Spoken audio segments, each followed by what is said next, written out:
রিশাদ হোসেন যেন শ্রীলঙ্কার সাথেই বেশি জ্বলে ওঠে।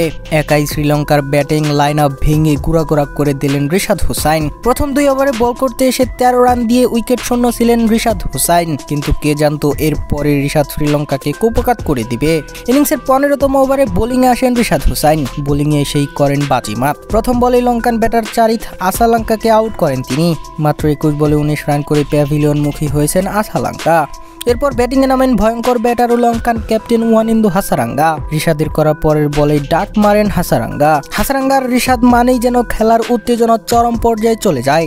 বোলিং কিংবা ব্যাটিং দুটোতেই হাসারাঙ্গাকে রীতিমতো কুপকাত করেন রিশাদ হোসেন।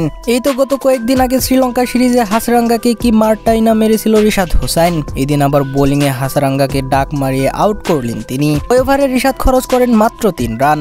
এরপর 17তম ওভারে বোলিংয়ে এসে প্রথম বলেই ধনঞ্জয় ডি সিলভাকে আউট করেন রিশাদ। শেষ ওভারে 3 দিয়ে 4 ওভারে রিশাদের খরচ হয় 22 রান। তুলে নেন 3টি গুরুত্বপূর্ণ উইকেট। তার এই বোলিং আপনাদের কাছে কেমন লেগেছে ভিডিওর কমেন্ট বক্সে সেটা জানিয়ে দিন।